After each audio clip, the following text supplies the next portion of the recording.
I thought it was a stupid move. I really did. I'm not even gonna sit here and sugarcoat. I'm not. I'm really not. Because every move the Houston Texans make is a stupid move. Um, Mario Williams was a stupid move. Jadeveon Clowney was a Mario Williams. stupid move. It's Yeah, just I don't see them make smart decisions. And then when they get caught in some ugly stuff, it's a bunch of racist crap always behind it. of course. And now you just look like the black guy that's finna be the fall, just like Lovey if something goes bad. Like Lovey should not have been relieved after one freaking season. He really should not have. There was so much more wrong with the Houston Texans organization between the quarterback, the offensive line that has been an issue since that organization started, the secondary that has been an issue since that organization has started. There's so many more problems. They don't have a tight end. When the last time you seen Houston Texans have a tight end? They finally got a running back, by God. I mean, Arian Foster was the last time they had a decent running back, and he ate grass all the time. He ran football. Like I thought his body was gonna break. It was glass basically. He had no protein, but he found a way. He was a beast of a ball player. It's just like outside of that, where has the Houston Texans gone? They had a quarterback, and then they couldn't protect him. He got his ribs beat in almost every week, so they could put him in a hotel, get his behind rubbed down, and then sue him later when he decided to leave. The Texans don't make smart decisions. They really, really don't. Okay, so Demeco Ryan's, you go, you make this heartfelt, I'm coming home. Anybody worry about you coming home? We're trying to win football games. What you coming here to do? Deion Sanders went to Colorado State. Ain't no hats in this room. Don't wear no flip-flops in this room. Everybody's sitting in the front row of their classroom, and his coaching staff is going to be there to check to make sure each and every one of y'all in the front row of the classroom. That's how you come in there and make change. You don't come in there smiling, talking about something, I'm coming home. Then you got this grandstanding clapping ovations because you walked through the building that you done been through your entire career when you played there and was barely healthy. Don't come like you're not going in the Houston Texans to do nothing. You're not taking over that organization to do a damn thing but stay losing. I'm sorry, but whoever the coach find as a head coach is going to be better than what they have in Houston right now. The Jaguars are up, and they're going to take away that division from everybody else because the Titans now have to figure out how to unshatter themselves. Houston will be fourth place behind a shattered Titans team. So no, I don't see this organization in the AFC in that division. No, this move, it's not gonna work. It's really not. He's not gonna get fired after this 1 year. Right. His second year, they'll look okay. They might make it to the playoffs by a game, or they might miss it by a game. You know what I mean? That's what we're really looking at hiring Demeco Ryans from the Houston Texans because I don't think he's going to be successful with the organization that holds all the cards in what you do. They don't let you do anything. They're about as bad as the Cowboys. They look damn near the same when it comes to what the back office look like. There's nothing different in that. The front office runs the field. That's ridiculous. You need to go somewhere where you can actually be a head coach. Arizona's skipped town and ran. You could have went over there. There's a lot of pieces over there for Demeco Ryans to play with, especially on defense. Like the Texans, to me, it was too easy. It was too easy. There's nothing challenging there for me as a fan watching football. I don't see him coming in that organization doing nothing. You gonna sit Dennis Mills and put somebody else in there that you want? What you gonna do about that? What receivers are you planning on pulling in as a defensive linebacker? I don't see him making these moves. I see the organization making these moves, and he's doing this. I don't see this working. To be honest with you. So, Coach, I hope I'm wrong. I really do. So a while I hope back, he shoots me in the face. and these two guys, they know where I'm about to go with this. A while back, I did a "You're Done Son" segment, right? It's in the drafts, it's in the archives, and everything Coach just said, it felt like you read off my script from my "You're Done Son." Like literally, I compared them to the Cowboys as far as the front office because of what the owner said. I named all the notable players that they had that should be in the Hall of Fame, or maybe in the Hall of Fame, or just their ring of honor in general. I also talked about why DeAndre Hopkins got out of there. And I talked about the last two coaches. And my last words in my You're Done Son was, if you are an African American coach, you should not want to go to the Houston Texans. Exactly. That And was the then main this point. happens. And then this happens. Man, Dave, take it away. Yeah, so I have a different take on this. Uh-oh. Okay, let's get it. I'm gonna give Demeco Ryans a chance. Hold on. Now the organization, I understand. I understand 100%. The organization, I don't trust at all. I don't at all, and because of everything that you just said, Coach and Tom, of what you said in your done son, don't trust it at all. But here's the thing: how many of those coaches got more than a 2-year deal? Zero. Exactly. They gave Demeco Ryans a 6-year deal, so he has more than 2 years to build that team. Now I'm gonna talk about the Kyle Shanahan tree. Think about the 3 coaches that came from that tree. You got Michael, is it LaFleur, with the Packers? What has he done with them? They've gone 13-3. This is probably the worst year he's had since he's been the head coach. Look at the other head coach with the Dolphins. His first year, Mike McDaniels had them 8-0 for a while, and then of course they went on a losing streak. But that team was really good before Tua got hurt. So that's a good team. And then look at the Jets. The Jets this year had a chance to go to the playoffs with Robert Saleh as a head coach. So I'm thinking that this tree is actually trending up.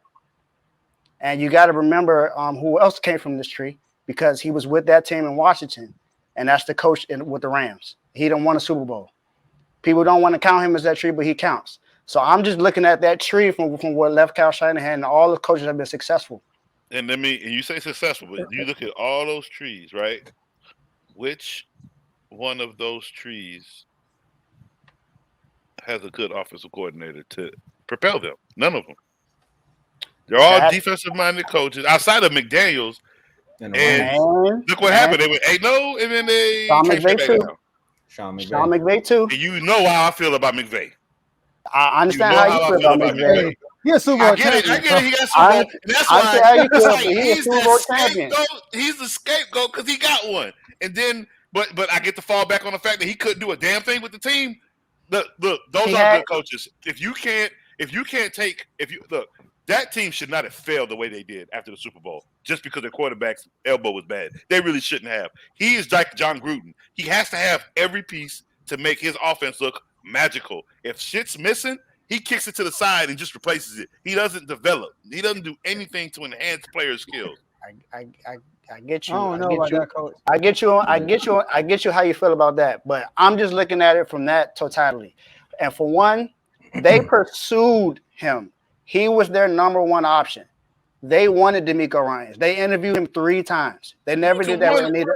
They never did that with any other coaches. They had a phone call interview with him before we. They had a phone call interview him before we went and played Dallas on that Sunday night, that Sunday game. Then they had 2 back-to-back face interviews with him before he got hired.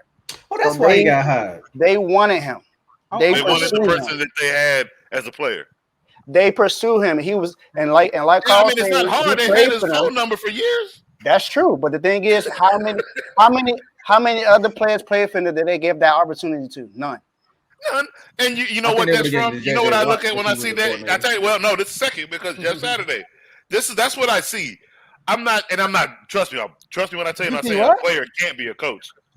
I'd be a funny equivalent to Jeff Saturday because he's a player going to the same team he played for and they look like crap. My issue with that's not being funny. I'll say it was a joke. My issue with Demeco Ryans and the Texans, it's too close to home. I don't really see those type of situations ever being really successful. And then when you're coming off of how bad the offense is, who's your offensive coordinator? Who you got coming in? Because that offense wasn't great. And you're a defensive coach. There's more pieces. Okay, I get the 6-year deal. I get that. I mean, but it ain't like it's a bunch of guarantee coming out that 6-year deal. And they can cut that 6-year deal to 3 if he has 3 losing seasons. So that 6-year deal ain't crap to me. You got to win to keep that 6-year deal. So, I mean, hooray for him, but he got to make sure he has to make sure he keeps that job to get those 6 years. That's a lot. I understand what you're saying, but I'm saying he has an opportunity. For one, Yes, they have I agree. For one, they have a top 2 pick this year. They're going to draft the quarterback. Davis Mills is not the future. They already know that. That more than likely they're going to be able to draft Bryce Young or C.J. Stroud. That's 2 of the best quarterbacks in the draft this year. So they have an opportunity with that. They have a good running back. We saw what that running back Pierce did this year. So they have a good running back. All they have to do now is build the offensive line, get some receivers. That defense is already good. So you add a couple. That I'll give you because Lovie Smith did. Like I told you. You add 1 or 2 pieces of that defense, and you give him some receivers that he can throw to and protect that quarterback. Demeco Ryans knows what it takes to protect the quarterback because he attacks that quarterback all the time. So he had the number 1 defense last year. So you know what our offensive line was going through with him as the defensive coordinator, with Fred Warner and them boys back there. So who knows what he's going to do when he gets the right pieces with Houston? They're going to give him an opportunity because they gave him a 6-year deal. Now, I agree. It may be 3-4 years that he's with that team, but as a minimum of 3. I'm telling you right now, within those 3 years, that team is going to look better than it did this year. I I'm hope holding so. you to that because I hope so because I am worried. I am worried because not because of Demeco. That's what I said. I preferred him to go over to the Broncos where I thought he would actually make really great change because that's an organization that actually allows their coach to do their job. Because if you don't do your job, guess what? You fired. That's how you can tell. Not even that though. Yeah, I would hate to hear these words. My guy, you in the doghouse. I would hate to hear that. So he better do something, Dave. But no, I'm with David with the give him a chance because they actually pursued him. Like Lovey was like First of all, Lovey was there as a defensive coordinator, and it was just easier to move up. He was a bridge coach to get to who they really wanted. You know. What about Cully? He was an interim coach. He stepped in. You know, I agree with you. Hopefully, they give him the same length that they gave with Bill O'Brien. So yeah, because he was crapping. They were just holding on to him. Or Gary Kubiak. They gave him executive. They gave him executive decisions. Okay, he was, and now you should never give a coach GM power ever. That's the problem. He went there mainly because it's a hometown, my opinion. But other than that, that's why I'm like, it's a better jobs out there, in my opinion, that he could have got. You know, so but Cliff Kingsbury looks on hanging. Yeah, it is, and that in itself is a challenge because it's Houston. Houston hasn't been good since Deshaun Watson went to the playoffs 1 or 2 times.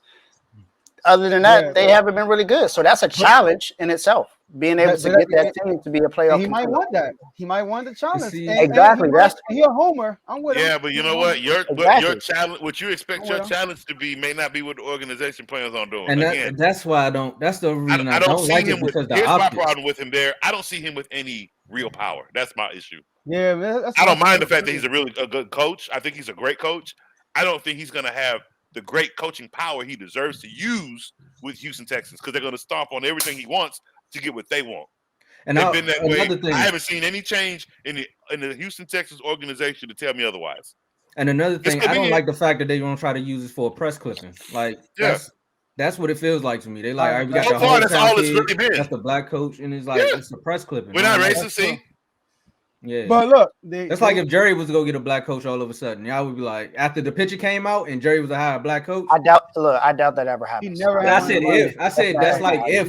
That's what everybody would do. Like, look at Jerry. It's just I'm with you on that. He don't really care. See, I don't like the move. I don't like the move at all because I mean it's dangerous. It's a dangerous move for Nico Ryan. It is. I'm not disagreeing with that. And your first coaching job means a lot. Yeah. You know what I mean? So let's see what happens. And again, it's no slate to him.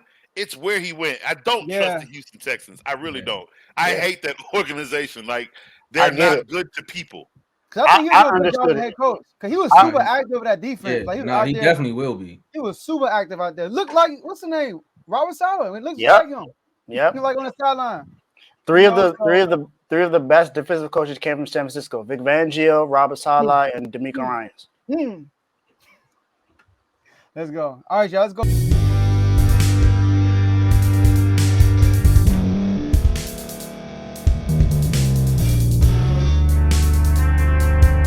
Thank you for staying to the end. If you're watching this on YouTube, please like this video, subscribe, And also hit that notification button so you can be notified next time we put out a video. If you're listening on any podcast platform, subscribe and hit that notification button, y'all, so you can be notified we put out another podcast audio.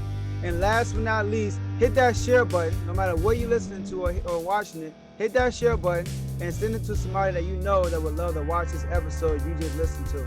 So once again, thank you for staying to the end, and we'll see y'all in the next episode.